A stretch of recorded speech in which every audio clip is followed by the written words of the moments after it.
Hey everybody, as you can see, I'm wearing my glasses again.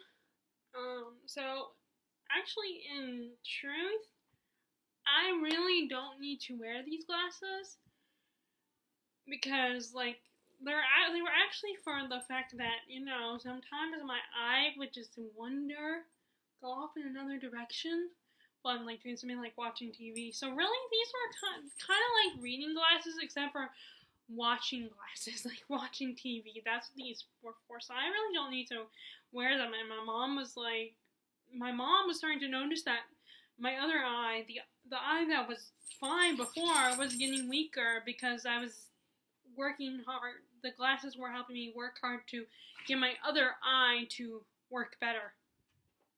Which I cannot remember which eye. I think it was the left eye that was the weaker one at first. But then I started wearing glasses and this was strengthening my left eye, so then my right eye started getting weaker. So if you see my videos, and sometimes I'm wearing glasses, sometimes I'm not. But I do think that I'm not the only one who it's like this with their glasses. Like sometimes I think like Sam from Sam's Nonsense, sometimes she wears her glasses, sometimes she doesn't. But I just wanted to make a note of that. So it is TopFive Wednesday time. If you are new to TopFive Wednesday, it is a Goodreads group originally created by Ginger Reads Laney and Sam from Thoughts and Tomes, but I don't know when it happened, but Ginger Reads Laney has disappeared. And I don't know if she's still on BookTube or not. I mean, I liked her. I mean, I don't remember if we had a lot of books to comment. I feel bad that I don't, but it's been such a long time and I haven't seen any of her videos. So maybe she just left BookTube. But, now it is hosted by Sam from Thoughts on Tomes. And I probably don't need to repeat this myself, but, because, I mean, you guys have seen, if you watch my videos on a regular basis, then you know, if you watch this particular video on a regular basis, then you know, by now I'm sure you remember, and it has stuck with you. But I'll go ahead and say it, this is a, Goodreads group where they will give us topics to do each Wednesday of the month. And you have to pick your top 5 of book for that topic. So this week's topic is top 5 books that you want as modern, top 5 classics that you want as modern adaptations. Now, for some reason this question confused me. I don't know why, because at first I was like, I got what the question was at, what the subject was, but then it was like, I started thinking, when I was thinking about my answers, because that's what I do, I think about them ahead of time, I was thinking, oh, wait, they already adapted that one, so I can't do that. And then I was like, oh, wait, it's modern adaptations, so even if it's already been adapted for the screen, even if if it's not adapted for modern, done in a modern version of it, then it could count, even if it's already been on screen. I couldn't use Pride and Prejudice because that one, there are a lot of modern adaptations, Bridget Jones is supposed to be kind of a modern adaptation of that one, or Clueless is a modern adaptation of Emma, so I can't use that one. But there are a bunch of other classics that have been made into movies, like the first one on this list, but they haven't been turned into a modern story. So here are my suggestions for being adopted into a modern story. And I hope, again, I'm not totally off in my interpretation of this subject. But then again, I think you can interpret these how you want. And that is Sense and Sensibility. And I'm using this big chunker of a book, this collection of all 7 of Jane Austen's novels, because sadly she had passed away before she could write any more novels. But, I don't have any. I used to have a regular paperback of Emma, but then I was like, oh no, I have this, so I can get rid of that one. I don't need that. But then it was like, I can't take this book with me places. It's too heavy. So, or I just bring this one in another smaller book.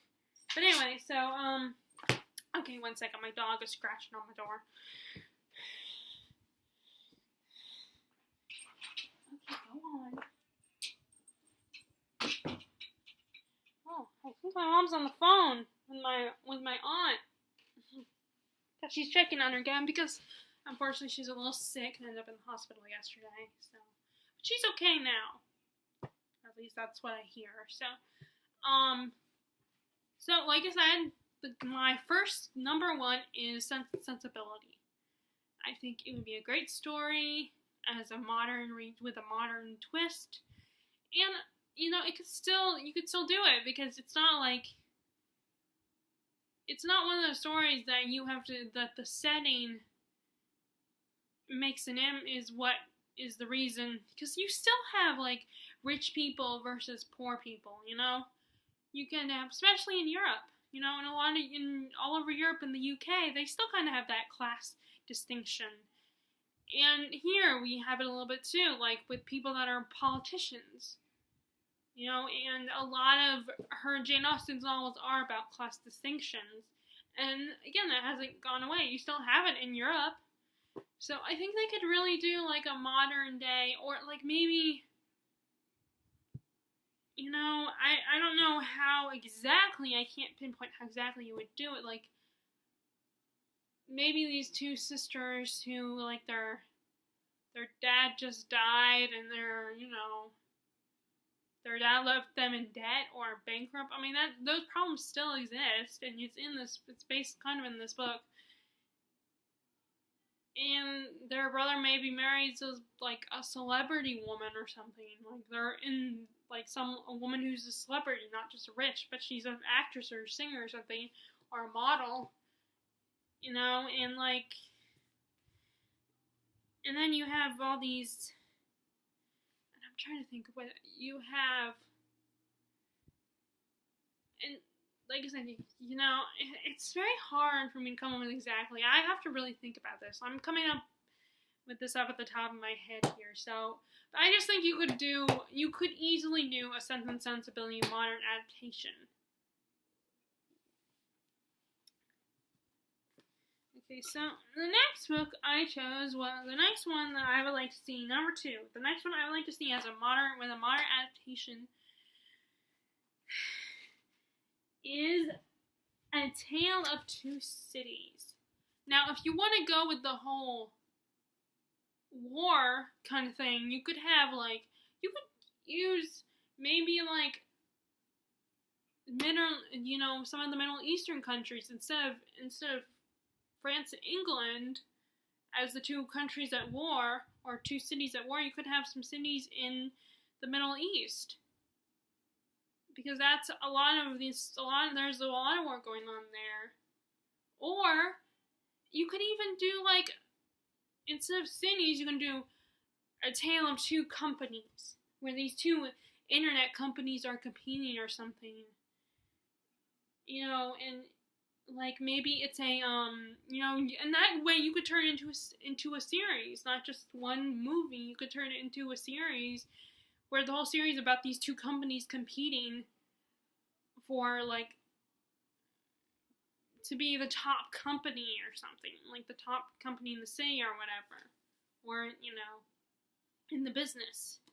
That might be a little not as risky or not as tricky as if you were actually trying to do two cities, like I said, maybe you could do the Middle East, cities in the Middle East, because there's a lot of war going on there.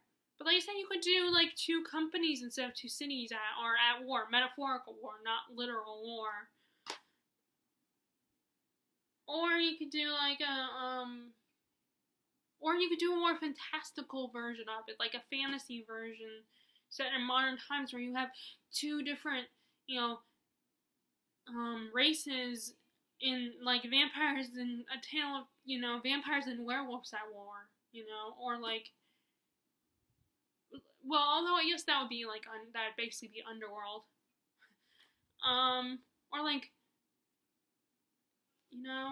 trying to think, or fairies and, in the novel I'm trying, that I hope to write someday, I'm having kind of an aspect, one of the ideas I had for that novel, and like I said, I haven't even written it down, I just have the ideas.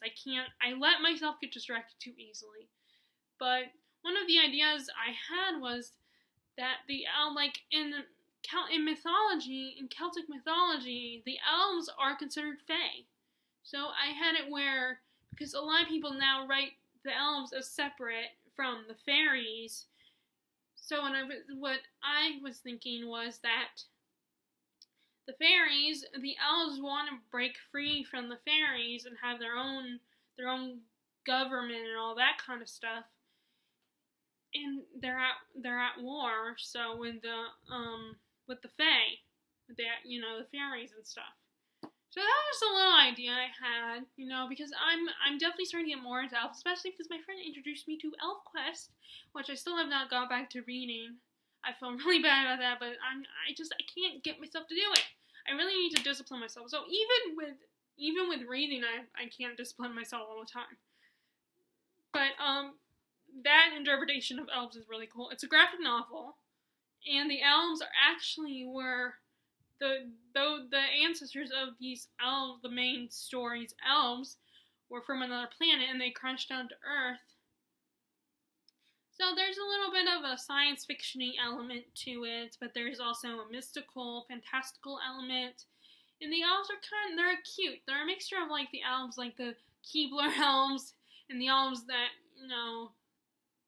that make the cute elves mixed with the elves like from stories like Lord of the Rings, where they're so mystical and mysterious and have powers and all that and are wise and value the earth and nature, but they're also cute. But they're not so cute that people don't take them seriously. And I definitely recommend you should check it out, because from what I've read so far of it, I really like it. I think it's really good. Of course, you're probably thinking, you only read it, so you haven't read the whole thing, so how do you know? But what I've read so far is really good.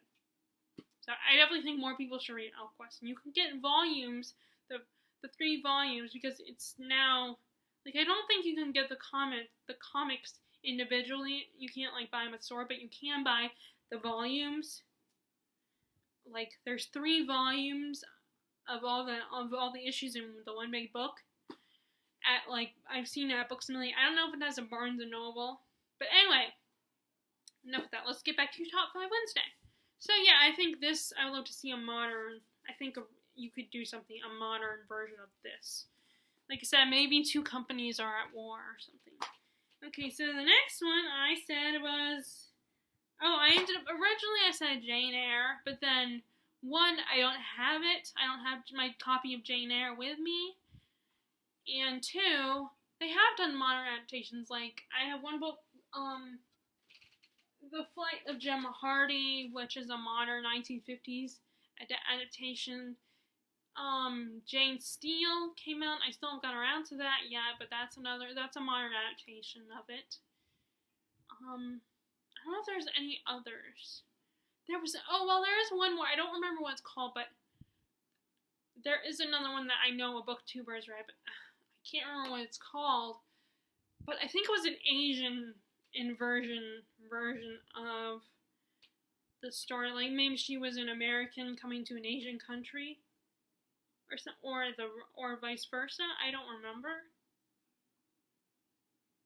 But although sadly, I don't think the person actually liked that version. She didn't think it was that great.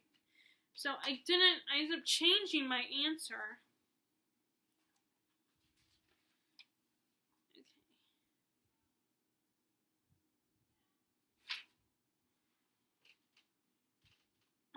I think that was the one where I changed it to The Count of Monte Cristo. Now, I haven't actually read this big book. I mean, look how huge this book is.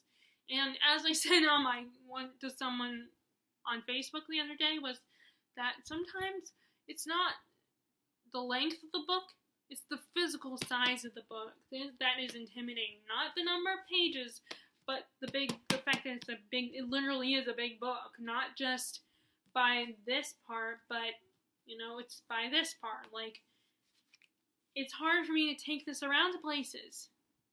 But anyway, I'm getting off topic. I always do that.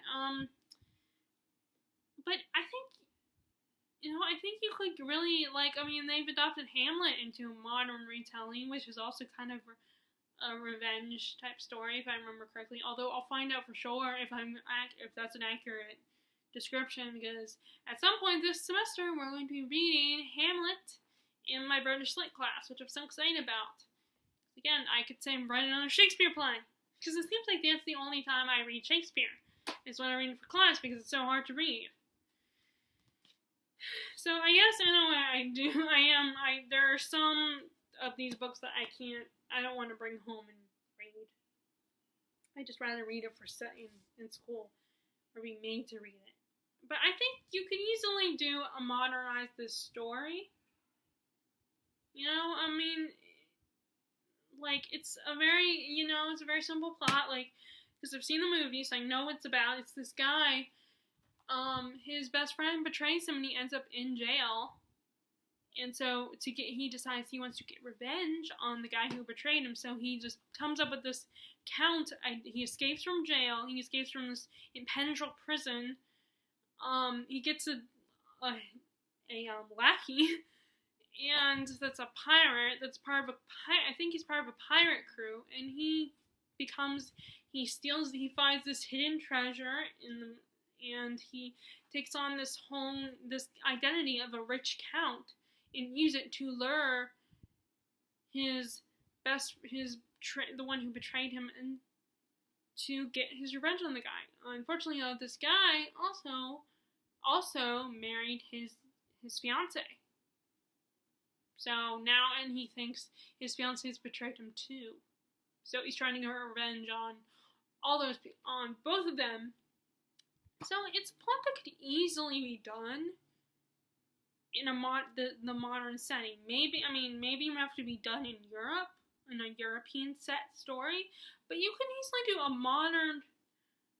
a modern story with that kind of plot. It wouldn't be that hard. I mean, things would have to change a little bit, and you would have things like technology and everything, and like the internet, and travel would be a little different. There would be the prison setting would be a little, like, the aspects of the setting would be different, but the basic plot could easily be done in a modern setting. So I'd love to see a modern adaptation of this. Like,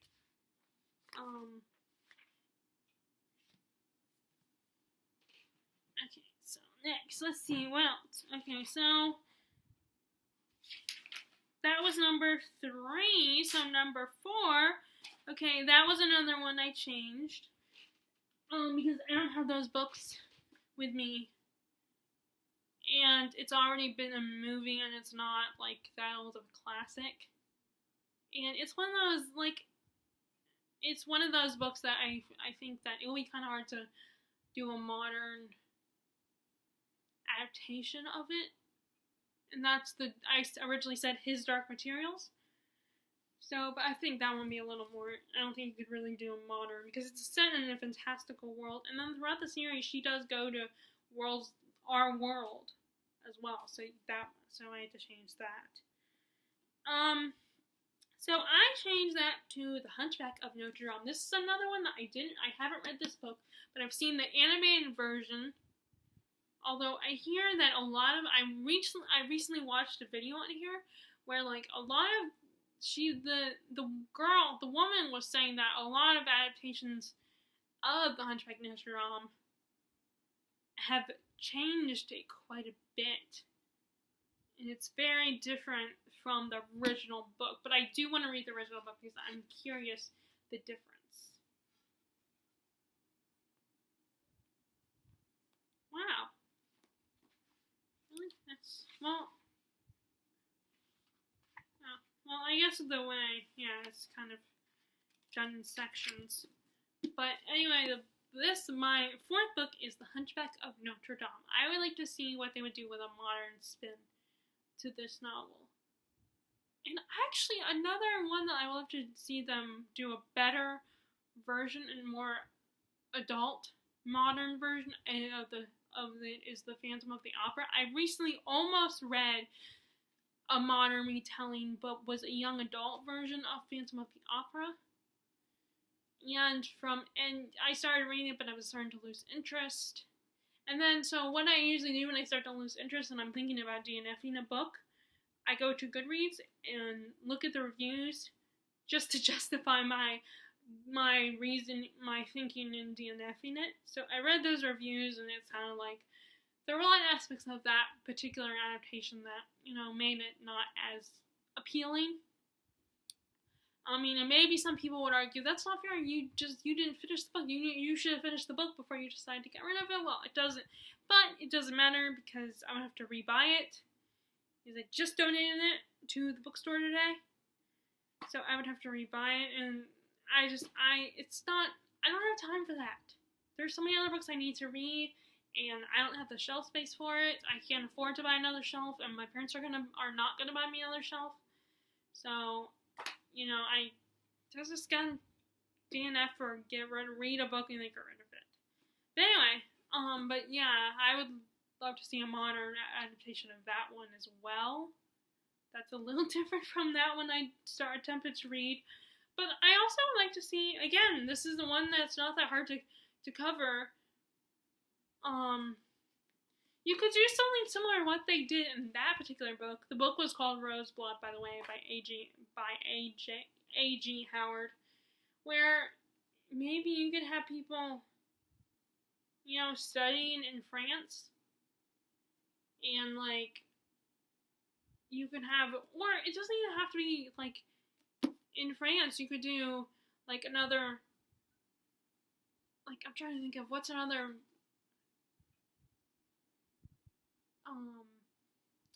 or you could do it it's in a school, the Hunchback of a famous college or something.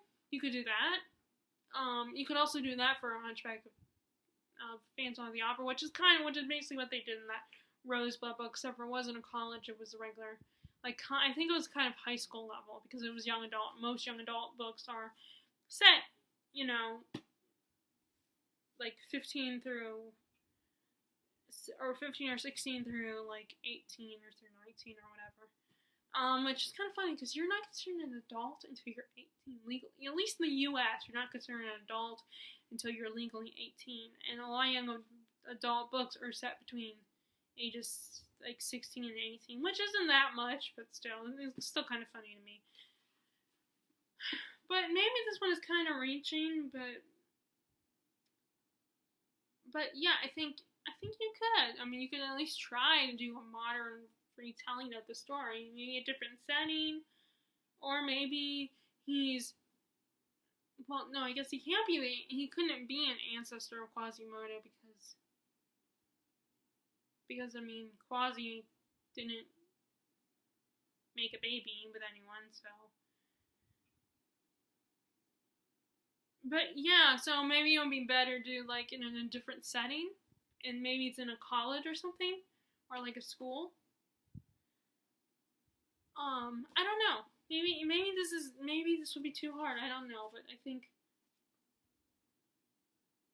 But anyway, so either way, that's number 4. I picked for number 4, and the last one.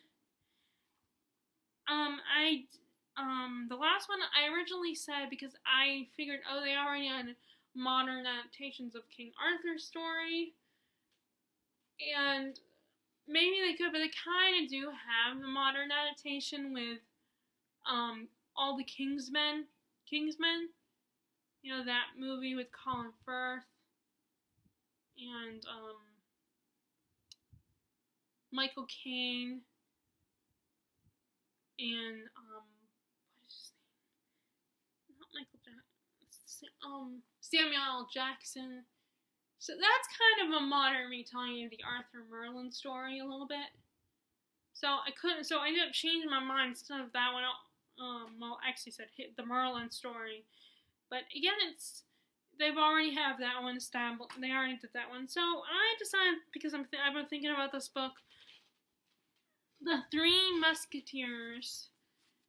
I would like to see a modern, although I guess Kingsman could be also considered a modern retelling of the Musketeers as well. So, I wonder if that's originally, no, because the code names for the characters in Kingsman were Arthur Merlin names, You know, like the guy who was giving them the gadgets and stuff like that, his code name was Merlin. I think Colin first character, or his character or someone else was Gawain. There was a Lancelot. So actually no, I think it was, but it could be argued to be a kind of a modern adaptation of this book as well. But I would love to see a modern adaptation of this book. But because what I was just thinking about how Kingsman could be a modern adaptation. But then, I get an idea. What if you could do like a sci-fi retelling of this story? Where like instead of humans are dealing with aliens, like they must protect an alien. I guess the Jedi in Star Wars is kind of like that. But yeah, I think no, but I do think, but then that's not the main focus of the story. So, dang, this is hard. Okay, I think so. I did not pick the best choices then. Well, I'm gonna stick with it. So yeah, and like I said, you could do a sci-fi retelling of it, or maybe you could do kind of like the Lunar Chronicles, but not like maybe you could have where this war was going on, and the world it's the future, it's set in the future, and you have these group of, I don't know what they'd be called, like the Jedi, where, they're defenders of, and of the Empire or the country or whatever, and and one of them is learned to become that, like I said, it's like Star Wars, the Star Wars plot, Anakin and what is his name? What's the original kid's name? Luke. Anakin and Luke. Kind of like how the two of them were training to become Jedi. It would be kind of a similar story. So I wonder if maybe George Lucas was drawing from the Three Musketeers, doing a sci-fi spin. So maybe, which would really kind of suck. He was like, well then my idea when it's already been done. Well, it's too late now. I don't have any other choice, and I'm not going to waste time on this video making more because I don't want this video to be too long. So those are my top 5 classics that I would love to see in modern adaptations of those classics. What are yours? Are there any classics that you would love to see modernized? If you like this video, be sure to give it a thumbs up and click subscribe if you have not already. I would really appreciate it. And I hope you all are enjoying your reading. And I'll talk to everyone later.